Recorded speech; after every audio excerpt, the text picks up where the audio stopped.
na hinuhulugan. Pinag-iisipan mo, napapagod ka na, kung problema ka, natatakot ka na hindi mo mabayaran. Alam niyo po ba na after 20 years o to 50 years, maaaring yung sasakyan na yun, iba na may-ari. Maaaring yung sasakyan na yun, ang pinaghirapan mo, pinagpuyatan o piniyakan mo, maaaring baka kalakal na yun. Diba? Totoo yun, maaaring na yun. Kaya yung mga problema natin, sino dito may problema sa kapitbahay? Kami pagkabit tayo. May mga kaaway. Patingin na po. Alam nyo ba na after 10 years to 50 years, maaaring yung kaaway mo, maaaring patay na siya. Nawala yung chance na mapatay mo siya. O maaaring ikaw naman yung kinuha. Iba na yung kaaway mo. Ang palaway talaga yun. Yung mga point ko, tayo na natakot sa ating buhay, lahat ng takot na yan, mawawala balang araw. O yun ang principle ng Diyos. Wala akong permanente na matitira. Lahat yan ay mawawala. Kaya kung may pagkakataon ka na mahal mo yung pamilya mo, yung katabi mo, kung nakikita mo ngayon yan, after 2 years, after 10 years, after 50 years, baka wala na yun dyan. Kaya hawakan nyo na yung mga katabi nyo. Okay? Kasi maaaring wala na yan dyan. Yung mga problema natin, tapusin na natin yan. Ibigay natin sa Lord. Amen. Okay? Yes. Okay, ang topic kasi natin for today, overcome your fear in serving the Lord. Amen? Pagtagumpayan natin yung ating mga takot. Yes, I'm right. Paano madadaig ang iyong takot sa paglilingkod sa Diyos? Hindi naman lahat ng takot na nararamdaman natin ay pangit. May mga takot din na maganda sa ating buhay. Yun yung mga tatalakayin natin. Lahat ba ng takot na nararamdaman natin ay useful? Ito ba ay harmful? Ano? Yung takot kasi, ito yung paniniwala sa isang bagay na maaaring magkaroon ng threat sa'yo. Kaya ka nakakaramdam ng takot, baka may mangyari sa akin masama. Ayun yung tinatawag na takot, mga kapatid. Example, sa pag-apply ng trabaho, sino dito nag-apply ngayon ng trabaho? Lahat may trabaho na. Amen. Di ba nag-apply kayo ng trabaho, gumising kayo ng maaga, parang hindi na kayo nakatulog kasi bukas na interview nyo eh. Nag-bis kayo. Tapos talagang well-dressed kayo. Yung resume nyo ba yun, di ba?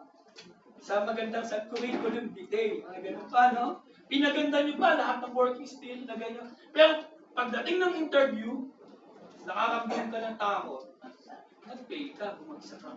Lahat pinaganda. Mga ganong klaseng takot ang pag-aaral natin. Pumunta ka sa church well-dressed ka eh. Nasa gitna ka na ng daan eh. Natatakot ako.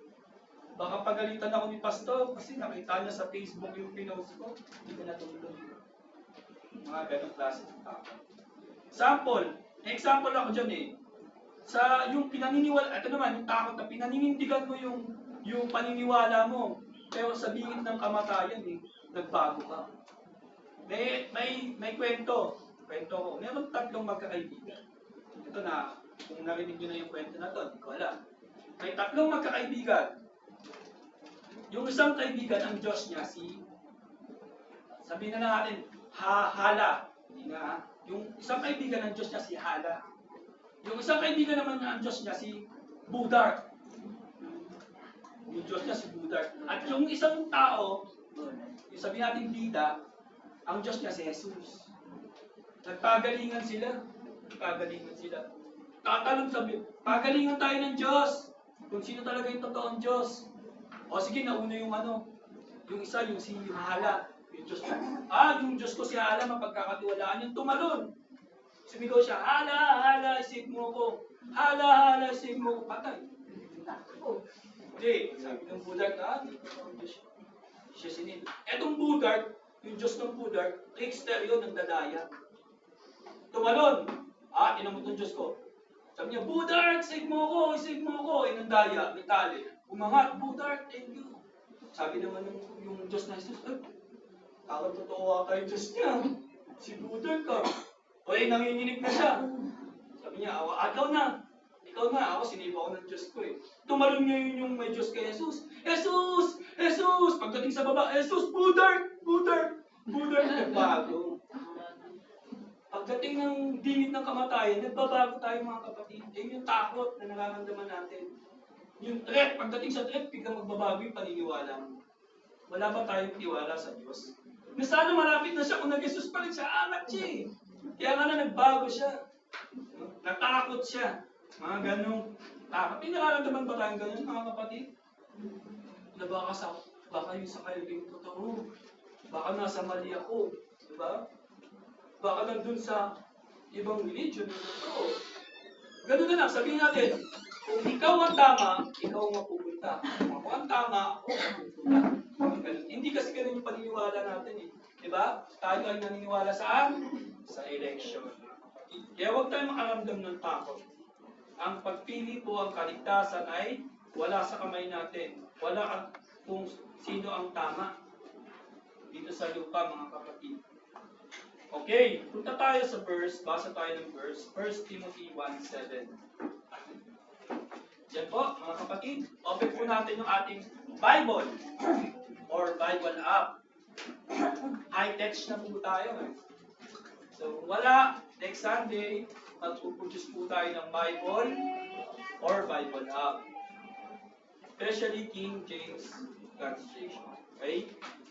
1 Timothy 1:7, sabi dito, for God hath not given us the spirit of fear.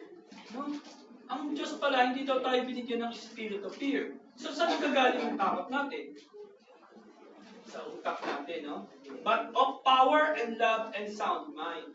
Ang Diyos pala, hindi tayo binigyan ng spirit of fear. So, yung fear pala, nanggagaling sa flesh natin, mga kapatid. No? Ano yung sound mind na binigay sa atin ng Diyos? Ito daw. Means stable. Kailangan natin stable yung utak natin. Totoo yan. Para hindi tayo makaramdam ng takot. Ano pa? Discipline and self-control.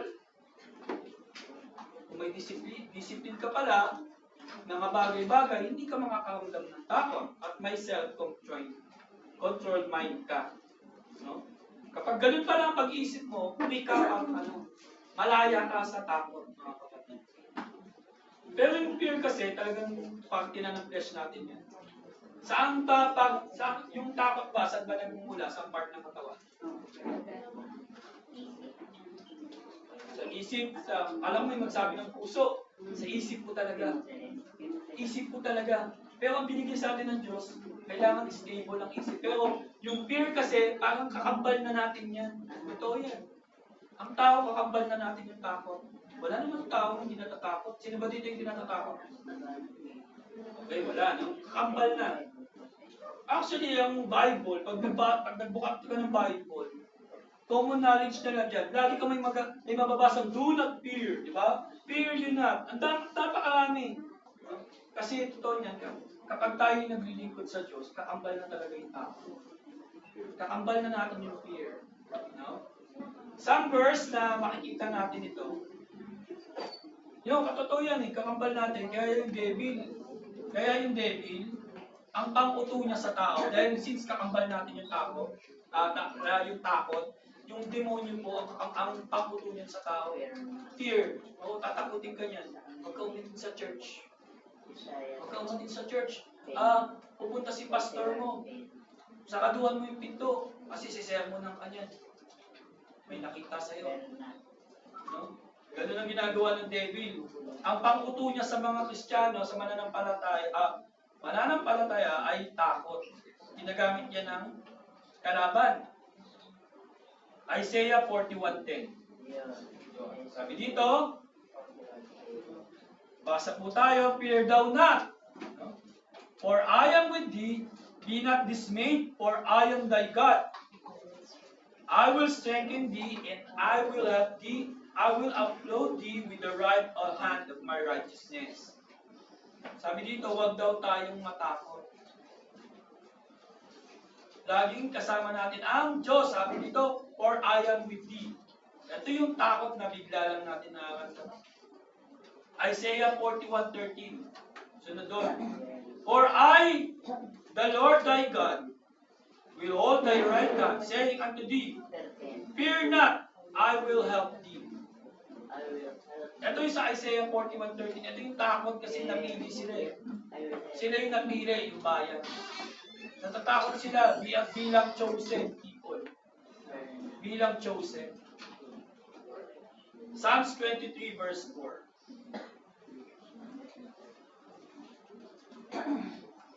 Yea, though I walk through the valley of shadow of death.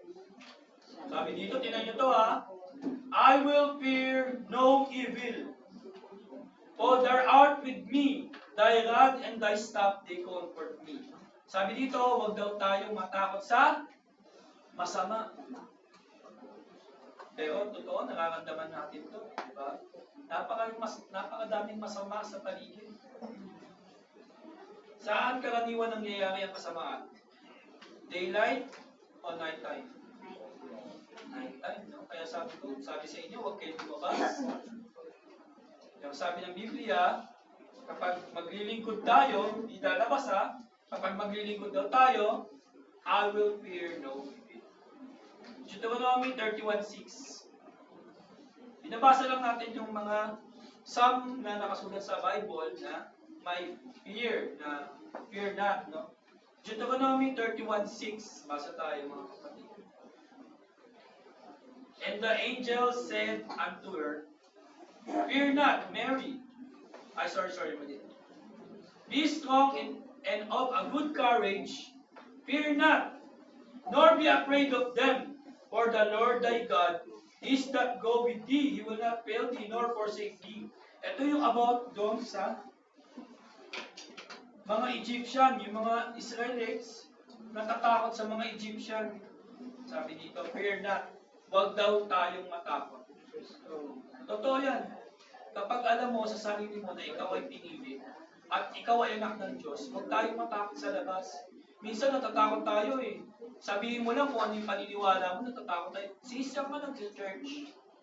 Minsan iibay mo na yung usapan eh. Diba? Ayaw mong ipaglaban yung paniniwala natin. Ayaw mong magkaroon ng testimony. Mayroon bang ganun mga kapatid? Dito? Huwag tayong matakot. Dahil tayo ay nasa tama. Matakot ka kung nasa mali ka. Okay? Luke 1:30. Bago tayo pumunta doon, binabanggit ko yung mga verse. Some verse na may fear na. Bago tayo tumako sa iba't ibang klase ng tao. Luke 1:30. Diyan na po ba mga kapatid? And the angel said unto her, ito yung kay Mary, Fear not, Mary, for thou hast found favor with God. Kanina siya natatakot? Si Mary. Ito yung about sa kay Joseph. Hindi, kay Joseph siya natatakot. Kasi, ito yung takot sa asawa.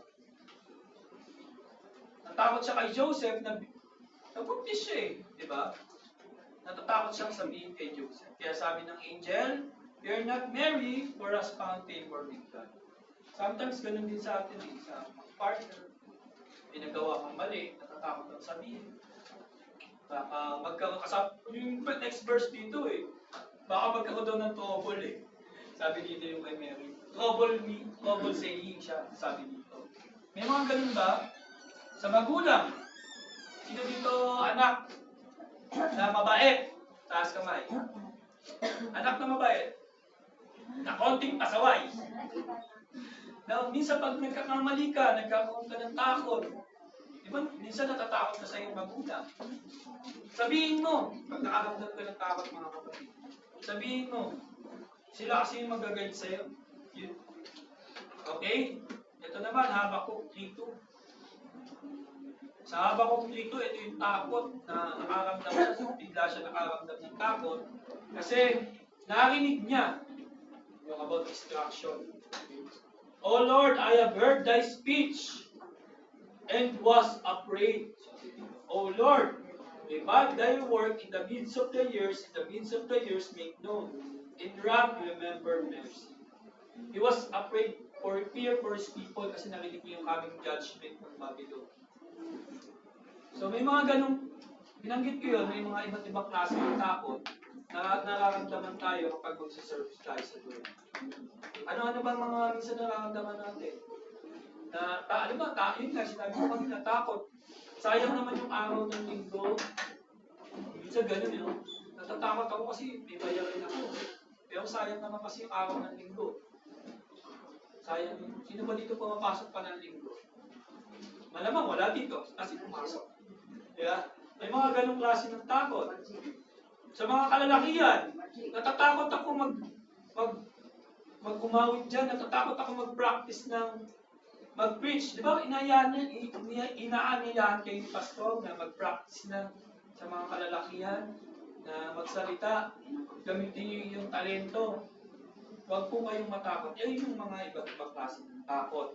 At yung takot na yun, minsan, ginagamit ng kalaban upang pahintuin ka sa paglilingkod. Totoo yun. Yan, there are many kinds of fear. Hindi pala, iba-iba pala yung takot na nararamdaman natin, hindi pala pare-parehas. Meron tinatawag number 1, ito yung natural fear.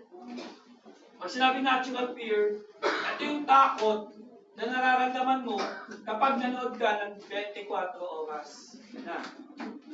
Anong napapanood mo sa 24 oras? Kasi nakita mo, yan yung natural fear.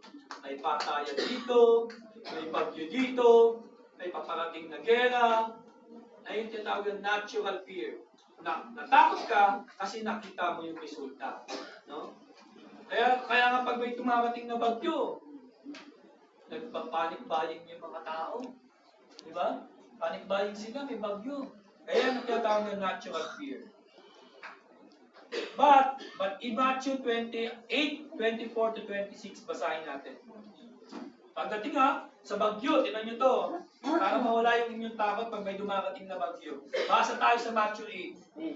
Ito yung time na si Jesus sumakay ng barko at tatawid sila sa Sea of Galilee kasama yung mga disciples. Sabi dito, and behold, there arose a great tempest in the sea. May bagyo. Nakasakay si Jesus dun sa boat kasama yung kanyang disciples. In so much that the ship was covered with the waves. Grabe, ano yun? Ang laking alon yun. Pero ang ating Panginoon daw, but He was asleep. Imagine, no?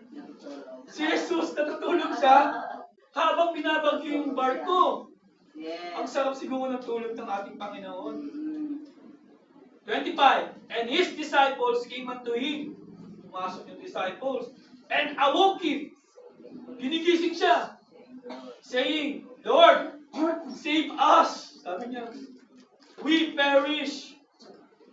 Sabi niya, ano yung perish Tagalog? Mapapahamak tayo. Lord! Siguro close sila noon eh. Oh, Jesus, Lord, Panginoon, gumising ka, mapapahamak tayo, lalaki ng alon, no? May bagyo. Sarap ng tulog ng ating Panginoon eh. And He said unto them, siguro nakahiga pa ang ating panahon. Nagsabi niya, bakit ba kayo natatakot? Sabi niya, why are you fearful? Sabi niya, oh yeah, of little faith. Ang liit naman ng mga pananampalataya. Imagine mo, tatakot ka kasama mo yung Lord. Yes. Kung ako kasama nun, sa bagay, hindi natin alam. Kaya kasi sabi ko, natural fear. Pag nakaramdam ka ng disaster, lumalabas yung natural fear mo. Totoo, baka ako matakot din eh. Kahit sila nga, malapit sa Diyos, natakot eh. Sabi niya, bakit ba kayo natatakot? Oh, you have little faith, sabi niya. Ang liit naman ng pananampalataya niyo. Kasama niyo na ako eh, kung baga ganun eh. Sabi niya, then He arose, bumangon ng ating Lord sa kanyang tigaan, and rebuked the winds and the sea, and there was a great calm. Imagine, nirebuke niya yung bagyo, at tumigil yung bagyo. Yes, amen. Yan ang ginagaya ngayon ng iilang pastor. Hindi naman sila si Jesus eh. Totoo, sinabi ko lang sa inyo, ginagaya nyo pag nanood kayo ng iba't ibang channel, ng mga pastor, kapag may paparating na bagyo, nandun sila sa Samar, Samar ba yun? Katanduas, mga nakaganon din sila. Akala nila magagaya nila yung ginawa ni Jesus. Ay, binagyo sila dun eh. No? Pero ito kasi Panginoon to eh. Ang point dito, baka naman kaya ka natatakot dahil maliit ang iyong pananampalataya. Kaya ka nagpapanik buying, wala pa nga yung bagyo, ang liit naman ang pananampalataya. Hindi, Father Melvin, mas mabuti lang kayo. Totoo naman. Totoo naman. Pero, yung takot mo kasi, minsan nagpo-produce yan ng mga maling desisyon. Nagpanic buying ka, may bagyo. Bumili ka ng tubig. Ang binili mong tubig, 30 galon. Di ba? Nagpo-produce siya ng maling desisyon. Totoo naman, kailangan naman maganda. Pero, baka yung takot mo, mag-produce ng maling gawa. Okay? Baka maliit kasi pananampalataya natin mga kapatid. Ngayon, may paparating na naman ng bagyo. Meron ba? Meron. O mamaya niya, may maririnig ako dyan na natatakot. Baka naman maliit ang pananampalataya mo. Baka mamaya may kumakatok pa kay Pastor Romel. Pastor Romel, may paparating na bagyo. Signal number 5 daw. Okay? Maliwanag mga kapatid. Taasan po natin yung ating pananampalataya. To overcome this kind of fear, para malampasan natin to, have a strong faith. Amen? Amen. Ang tanong, paano naman tayo magkakaroon ng strong faith? Ayun ang tanong. Number 1, building faith through Scripture. Romans 10:17. Ang sabi, so then faith cometh by hearing and hearing the Word of God. No? Tumataas pala yung ating pananampalataya kapag nakakarinig daw tayo ng salita ng Diyos. Eh kung naririnig mo, puro BTS, mga K-pop, hindi tumataas ang iyong pananampalataya. Kung naririnig mo, mga chismis sa labas, patay tayo doon. Hindi tataas ang pananampalataya mo doon. Kung naririnig mo, puro awayan sa labas, hindi yung tataas ang iyong pananampalataya. Again, ang sabi dito, so then faith cometh by hearing and hearing the Word of God. Ito yung tinatawag na growing faith. Okay? Makinig dahil. Eh paano naman tataas ang pananampalataya mo kung wala ka naman dito? Brother, wala si brother. Oh. Ano ba yung dapat nakaupo dyan? Paano tataas ang pananampalataya niya? Wala naman siya. Di ba? Amen. Mapalad kayo, nandito kayo ngayon. Amen? Next, Hebrew 11:1. Defines the foundation of faith. Dapat alam mo yung foundation ng faith mo. Kung bakit ka nagkakaroon ng faith para tumaas ang yung to have a strong faith. Now faith is the substance of things hoped for. Yung pala. The evidence of things not seen. Ayun pala yung foundation ng faith. Ang faith pala ay isang bagay na pinaniniwalaan natin na hindi natin nakikita. Yes, amen. Yun pala yung faith. Ganun ba, brother? Sige, paniniwalaan ko na mananalo ako sa loob. Oy, maling faith yun, ha? Kasi hindi mo pa nakikita. Biloso ko na. Halimbawa, hindi mo nakikita ang Panginoon. Hindi mo nakikita ang Diyos. Pero, pinaniniwalaan mo. Sabi dito, now faith is the substance of things hoped for, the evidence of things not seen. Grabe, kung napakataas ng faith mo, grabe ang pananampalataya mo, kahit hindi mo nakikita yung isang bagay. Amen? Amen. Next, stand fast in the faith. Be courageous. Ano daw para tumaas yung faith, maging courageous. Sa 1 Corinthians 6:13.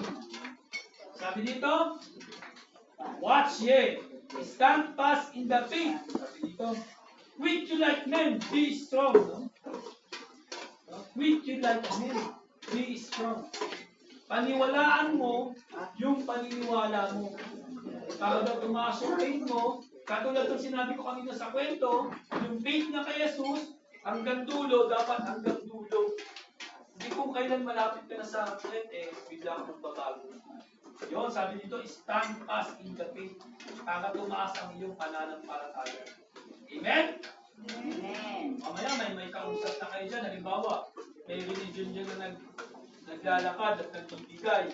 Nakausap ka lang. Nagbago na yung pananampalataya natin. Hindi mo yung stand fast.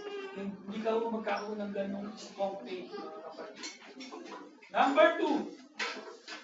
Yan na, yun yung number 2. Tapos na tayo sa natural fear. Maliwanag po, yung natural fear, yung nararamdaman natin na takot sa mga ating nakikita. No? Biglang kita. Hindi lang naman sa bagyo, hindi lang naman kung saan. Halimbawa, may nag-aaway dyan, nakita mo nag-aaway. Siyempre, nakakatakot yun, lalo na kapag nagsaksakan, nagpagbilan. Have a strong faith. Na manalangin ka, Lord, sana wag po madama. Eh, bibida-bida ka ngayon, nag-awat-awat ka, alam mo may baril eh. Layo ka na, abas mo ang faith, pag-pray ka. Number 2, ito yung tinatawag na silent fear. Maraming klase ng fear, magbabanggit lang tayo ng ilan. Yung tinatawag na silent fear. This kind of fear na biglaan na lang nangyayari. Wala naman dahilan. Bigla-bigla ka na lang natatakot. Hindi mo nakita kung ano kinakatakot mo, bigla ka na natakot. Ay yung tinatawag na silent fear. Ito, kwento kanina, pupunta ka sa church, lalakad ka, nag-iisip-isip ka, bigla ka na natatakot. Ano mag-church? Natatakot ka. Hindi ko alam, bakit ka natatakot? May mga ganun lang eh. Natatakot ka lang ba talaga or tinatamad ka na? Diba? Paano na tayo mga kapatid? Sa Belmont lang tayo. Diba? Meron medyo malayo, sila brother. Kansa. Hindi na, a-under kayo, biglaan natatakot sa daan. Mga biglaan takot, hindi niya tawag na sa mabuting matakot, no? Matakot tayo kasi normal naman, nakambal naman talaga ng flesh yung takot. Proverbs 3:25-26. Ito yung mga biglang takot sa ating mga puso at isipan. Nawa, pagalingin natin ito, magkaroon tayo ng stable mind. Sabi dito, sa Proverbs 25:26, sabi dito, huwag kang matakot sa biglaang pagkakatakot. Biglaang pagkakatakot, sabi dito. Di sa kapahamakan man ng masama pagdating, sapagkat ang Panginoon ay magiging iyong pagtitiwala at iingatan ang iyong maaupang Panginoon. Huwag daw tayong matakot sa biglaang pagkatakot. Kasi minsan kaya ka biglaang natatakot na baka mapahamang ka. Sabi ng Biblia, huwag kang matakot sa biglaang pagkatakot, di sa kapahamakan man ng masama pagdating, sapagkat ang Panginoon ay magiging iyong pagtitiwala. Magtiwala lang. Pag nararamdaman pala natin yung mga kapatid, yung mga biglang takot sa isip natin, magtiwala lang tayo sa Diyos. Totoo yan, biglang takot mo, produkto yan ng mga narinig mo nakaraan. Naipon na lang yan sa'yo. Maaaring nung nakaraang taon, may nakaaway ka, hindi mo nag-away kasi minsan hindi natin kilala yung kaaway natin. Mamaya, bumusan na tayo ng pasito. Eh, yung mga bigla at takot kasi na-stop sa utak yan, may nakaaway na yung year 2016. Naalala mo, bigla ka natakot. Mas mamaya, bigla mo makasalubong sa daan. Diba? Kaya yung mga biglang takot, yung biglang takot sa paglilingkod, produkto yan na mga nagawa natin before na masama or may mga nalaman tayo masama.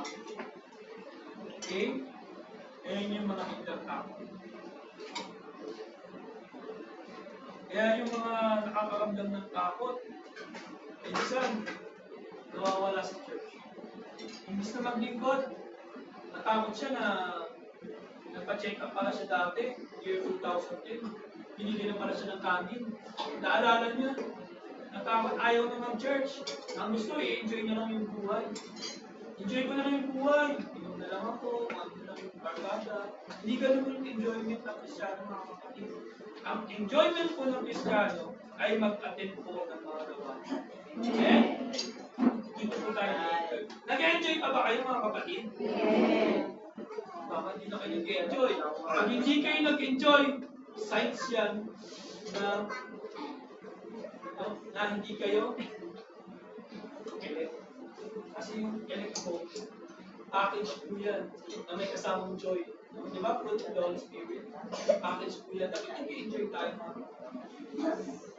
hindi, mag-enjoy na ako. Okay, no, signs yan na kayo ay iinip kapag nag-enjoy. May mga ganun kasi na natatakot, nawawala sa gawain. Yung mag-word back na. Diba ganyan? Mag-word back na, gera na eh. Sino dito nanonood ng balita? Huwag tayo matakot, huwag natin i-enjoy sa paraan yung itinang buhay natin. Kaya example natin sa Matthew 24:1. Tignan natin. Ito ang tungkol dito sa gera. Tungkol dito sa destruction ng mundo. Matthew 24. Yung nasa Jerusalem si Jesus, ang sabi ko, and Jesus went out and departed from the temple. And his disciples came unto him and shewed him the buildings of the temple.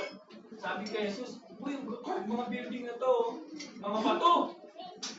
Ang sabi ni Jesus, and Jesus said unto them, nakikita mo ba lahat ng ito? Sabi nito, see ye not all these things? Verily I say unto you, there shall not be left here one stone upon another. Lahat ng yan mawawala. Sabi ni Jesus. That shall not be thrown down. Mga bahay na bato, lahat yan magigiba. Pagdating ng panahon. Sabi dito, and as he sat upon the Mount of Olives, the disciple came unto him privately. Siguro, natakot yung isang disciple na yun. Privately kinausap sa ating Panginoon. Nasabi, tell us, sabi mo sa amin, Panginoon, kailan mangyayari ito? Yung sinabi kong lahat yan mawawala. And what shall be the sign of thy coming? And of the end of the world? Mag-end of the world na ba? Ang ganun pa, magtatanong eh. Mahaba ito eh, pero hanggang 8 lang tayo.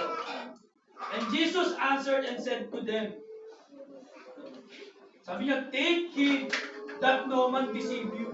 Sabi niya, that no man deceive you for many, marami daw, or shall come in my name. Marami daw, na darating na magdadala ng aking pangalan or gagamitin yung aking pangalan.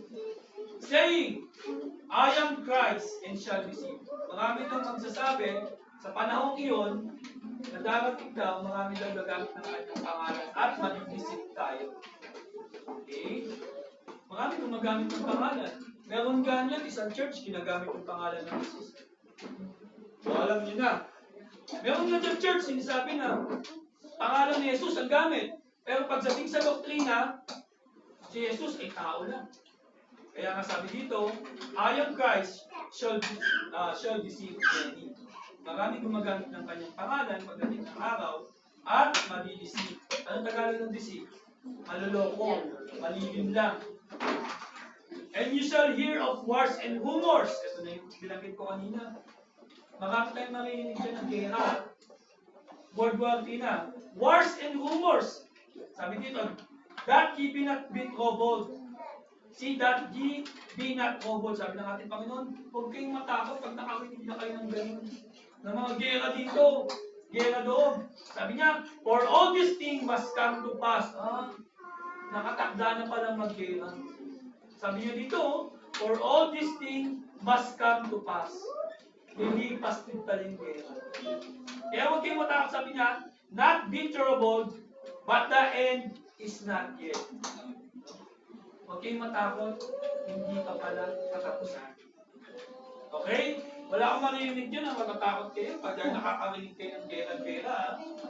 Sabi niya dito sa 7, for nation shall rise against nation. Yun yun. America versus Iran. And kingdom against kingdom, and there shall be famines, may kagutuman. Meron na ba kagutuman na gaganap? Tama yung ating Panginoon dito. And pestilence and earthquake. May mga earthquakes na gaganap. And diverse days. Sabi sa 8, lahat daw ng ito ay panimula, beginning of sorrow. Kapag nangyari ng gera, ito na daw po yung simula ng kapighatian. Ito, maraming iniiyak. Hirap na ba tayo? Saan tayo hirap ngayon? Sa diesel. Sa gas.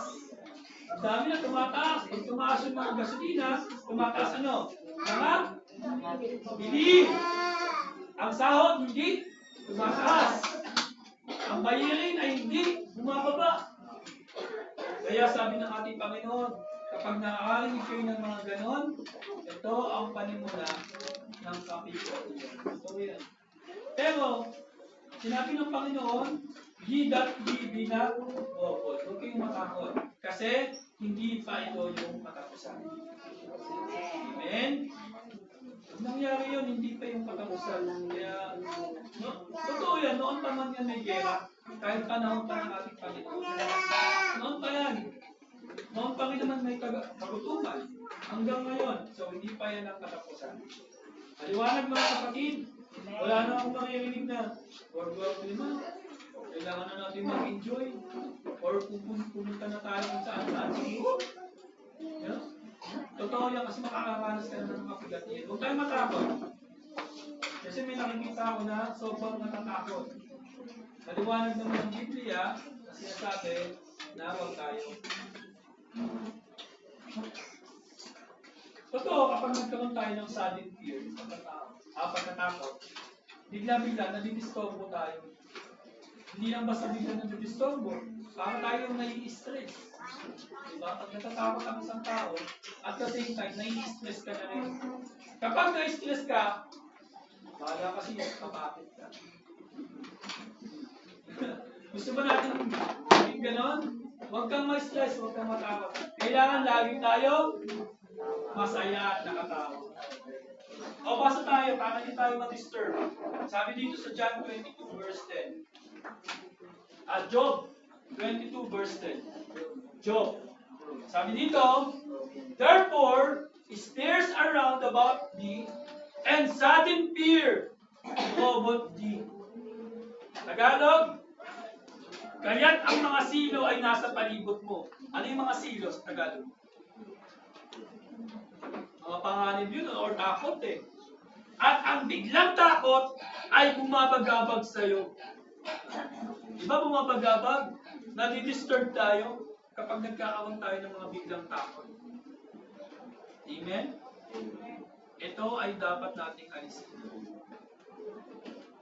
Ito na sinabi ko kanina, have a strong faith. Sabi ng ating Panginoon, have a strong faith. Okay, tapos na po tayo sa sudden fear. Ito yung pangatlong sasabihin ko. Alam ko, lahat kayo mayroon ganito. At ito po, nawa, ito yung pangatlong sasabihin ko. Itong takot na to, huwag yung alisin. Dahil itong takot na to, nakakatulong po sa inyo. Amen? Amen. Ito yung tinatawag na godly fear. Ito yung takot na nararamdaman mo sa Diyos. Natatakot ka sa Diyos na napakaganda kasi natatakot ka sa Kanya eh. Alam mo sa sarili mong may Diyos. Yun yung mga masasama, lagi nahuhuli, yung mga masasamang tao. Lagi na sinasabi, hindi sila naniniwala sa Diyos. O, di na tama. Diba? Na-aksidente, pumapatay ng tao kung ano-ano. Kasi wala silang Diyos eh. Ito yung takot na to, naniniwala tayo na may Diyos, natakot tayo. Natutulungan niya tayo. Yung takot natin na convert para gumawa tayo ng mabuti. Amen. Amen? Right. Napaka-helpful pala na napakaganda palang natatakot tayo sa Diyos. Yung godly fear means, ito yung pagkatakot sa Diyos, na may banal, sindak, at sambahin siya ng kumbagang pagsamba. Kasi totoo yan, kapag natatakot ka sa Diyos, dyan po nagsisimula yung iyong knowledge. Kapag natatakot ka sa Diyos, dyan nagsisimula ang iyong kaalaman. Sinabi ng Biblia yan sa Proverbs 9:10. Pasa tayo. Proverbs 9:10. Kapag natatakot tayo sa Diyos, nagsisimula ang ating kaalaman. Sabi dito, the fear of the Lord is the beginning of wisdom. No? Tingnan nyo, no? And knowledge of the holy and his understanding. Yan po ang simula ng iyong karunungan. Kaya napakaganda pala na may takot ka sa Diyos. Yung kaninang dalawa, yung natural fear at saka sudden fear, alisin nyo. Pero itong godly fear, helpful po sa atin. Okay? Maganda pala natatakot tayo sa Diyos. Kasi dito nagsisimula yung ating knowledge. Amen. Okay? Natatakot ka na may nabasa kang sa Biblia. No? Natatakot ko may nabasa. Ay Lord, gagawin ko ba ito o hindi? Pag ginawa ko ito, baka pagalitan mo. May mga gano'n. Doon nagsisimula yung karunungan mo, yung pagtatanong mo. Ito naman, punta naman tayo sa ano. Ito yung Solomon's final words sa Ecclesiastes. Fearing God and obeying His command. No? At the same time, natatakot sa Diyos at sumusunod sa kanyang mga utos. Ecclesiastes 12:13. Ganda, no? Marami tayong verse. Ecclesiastes 12:13. Ito yung pagkatakot na natutulungan tayong sumunod sa kanyang mga utos. Pakinggan natin. Ang katapusan ng buong bagay. Sabi dito, matakot ka sa Diyos at sundin mo ang kanyang mga utos sapagkat ito ang buong katungkulan ng tao. Pala, napakagandang takot yun upang sumunod tayo kasi ito pala yung buong katungkulan. Ibig sabihin, ito pala yung pinaka-purpose natin. Yung sumunod saan? Sa kanyang mga utos, sabi dito. Sundin mo ang kanyang mga utos. Ano ba yung mga utos ng ating Diyos? Ang ating Panginoon? Saan ba makikita? Sa Bible. Hindi o sa pocketbook. Hindi o sa iba't ibang libro. Kundi sa Biblia. Nandun lahat ng command ng ating Diyos. Matakot ka sa Diyos at sundin mo ang kanyang mga utos. Ito naman, this Psalms verse like, ito yung verse naman na to, katulad yung kanina sa 9:10 ng Proverbs. Magkaroon daw tayo ng pananampalataya at the same time ng good understanding. Psalm 111 verse 10. Yan o, tinan nyo ha. Psalm 111 verse 10. Nakakasabay ba mga kapatid? Sa mga medyo may mabilis sa mga may hawak na Bible, sa mga teki, one click lang, one click lang. Kaya mapalad tayo, binigyan din tayo ng kanyang klaseng technology. Okay. Sabi dito, the fear of the Lord is the beginning of wisdom. Kasi sinabi ng kanina. Kaya ito naman, a good understanding of all they that to do. His commandment is praise and endure forever, no? Yung meron daw magandang understanding sa kanyang sa kahulungan ay mag-endure forever. The fear of the Lord. O, ito naman yung verse na to. Yung takot pala sa Diyos, minsan pala, ito pala yung nagbibigay buhay sa atin. Totoo yan. Kapag may takot tayo sa Diyos, mga kapatid, nagbibigay buhay yan sa atin. May time pa na natatakot ka pero nabubuhayan ka ng loob. Diba? Umatin ka na ng church, parang buhay na buhay ka ulit. Parang ang nalinis. Diba? Ito yung takot sa Diyos na life-giving source. Totoo. Totoo kasi pag may takot ka sa Diyos, nahihirapan kang gumawa ng mali. Yung mga walang takot sa Diyos, gumawa ng mali, yun, namatay. Kaya life-giving source. Kapag i-literal natin. Proverbs 14:27. Ang ganda ng mga verse natin. Proverbs 14:27. Sabi dito, the fear of the Lord is a fountain of life. Tingnan nyo. To depart from the snares of death. Ang pagkatakot sa Panginoon ay bukal ng buhay. Kaya pala napakasarap kapag natatakot ka sa Panginoon. Ayan kasi yung pagkatakot mo. Ayan daw yung bukal ng buhay. Upang umiwalay sa mga siyo ng kamatayan. Yun sinasabi. May mga times na natatakot tayo sa Diyos, pero nabubuhayan tayo. Kasi yung takot pala na yun, ay hindi pangkaraniwang takot. Bukal pala ng buhay. Amen? Amen. Psalms 33 verse 8. Ito naman, sa Psalms 33 verse 8. Sabi dito, let all the earth fear the Lord. Let all the inhabitants of the world stand in awe of Him. Hindi lang mga Kristiyano pala dapat matakot sa Lord. Sabi dito, ano daw? Sanlibutan, kailangan matakot sa Diyos. Dito naman pinapakita na talagang makapangyarihan ng Diyos. Kahit hindi kanya, natatakot sa kanya. Amen? Kapag tayo ay mayroong takot sa Diyos, mga kapatid, hindi kailanman mananahan sa atin yung kasamaan. Totoo yan. Kapag ikaw ay may takot, kailanman hindi mananahan sa iyong kasamaan. Kasi hindi niya yung kalaban hindi niya magagamit yung takot mo eh. Kasi iba yung takot mo, yung takot sa Diyos eh. Yes. Hindi siya mananahan sa iyo.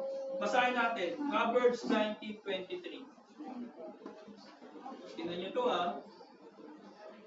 Hindi nagkakamali ang Biblia sa sinasabi niya. Kapag meron kang takot sa Diyos, hindi mananahan sa iyo ang devil, ang kasamaan.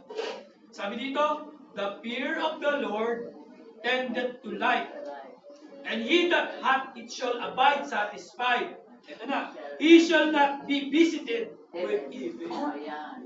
Kapag may takot ka pala sa Diyos, hindi kailanman bibisitahin ka ng Amen. evil. Yes. Kaya kung wala kang takot sa Diyos, malamang baka kang nakatira sa sarili mo.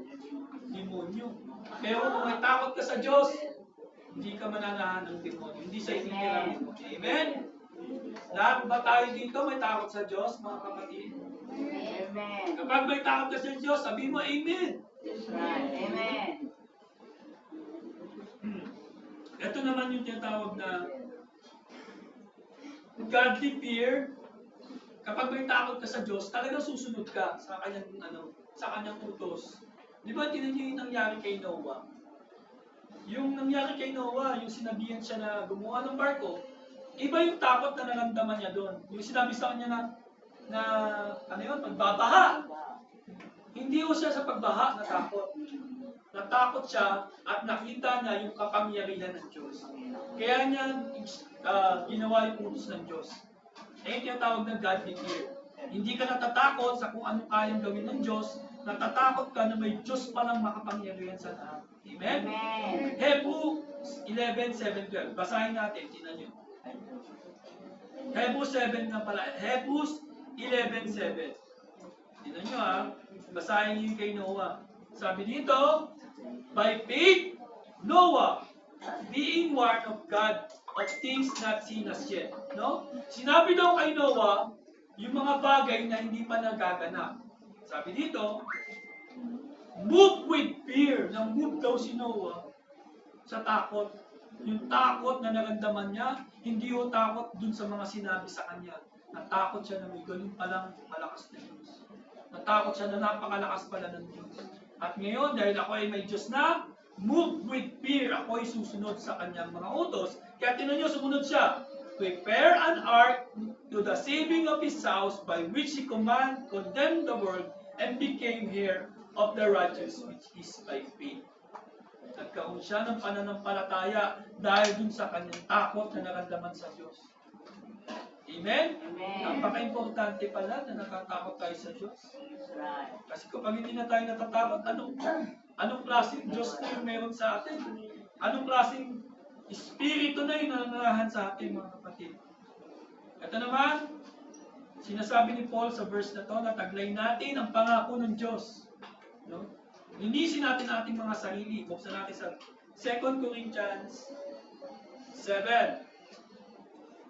Sabi nito, having therefore, habang sinasabi ni Paul to sa congregation, sabi niya, having therefore these promises, dearly beloved, let us cleanse ourselves from all filthiness of the flesh and spirit, perfecting holiness in the fear of God.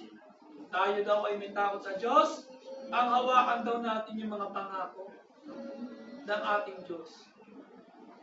May ano bang pangako meron ng ating Diyos? Tayo ay nagkakaroon na buhay na. Ang hawakan natin yun. Okay?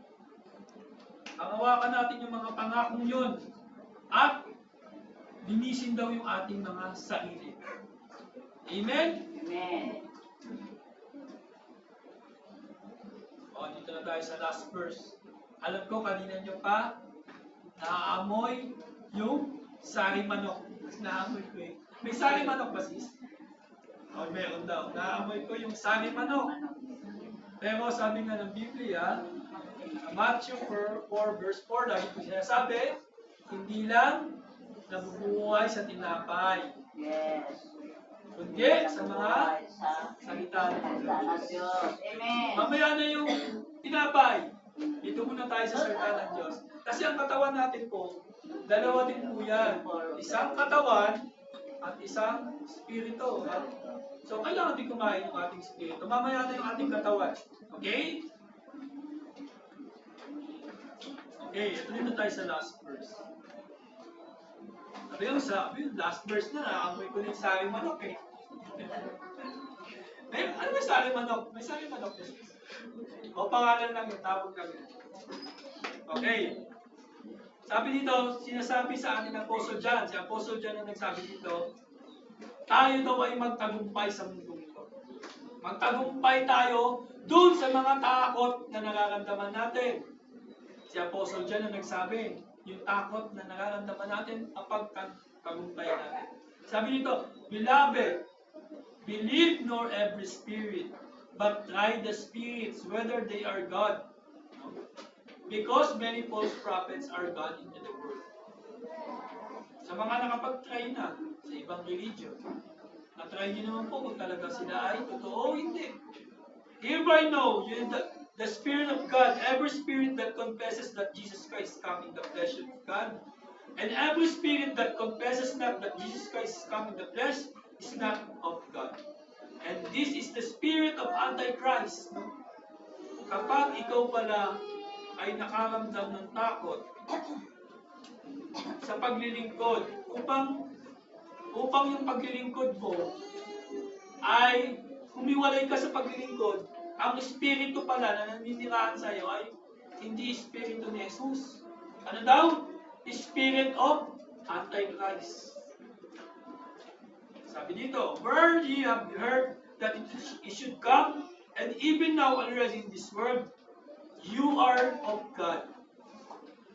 Sabi niyo dito, yung mga takot sa atin, you are of God, little children, and have overcome them, mapagtagumpayan nyo. Because greater is that is in you, that is in the world. Amen? Little children, pagtagumpayan daw natin ang mga bagay na iyon. Yung mga spirit of Antichrist. Ang spirit of Antichrist na nararamdaman mo, kabilang dyan, yung takot na inihiwalay ka sa gawain ng Panginoon. Amen. Amen. Right. Tayo ba ay mayroong natutunan, mga kapatid? Amen. Ano yung natural, ang tawag dun sa natural na takot? Natural. Ay, bigla ka natatakot at parang ayaw mo sumunod. O ay, yung pinakamagandang takot.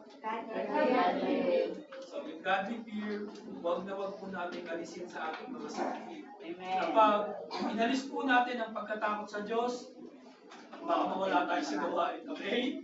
Yes. Okay. Yun lamang po mga kapatid. Salamat po sa inyo. Amen. Amen.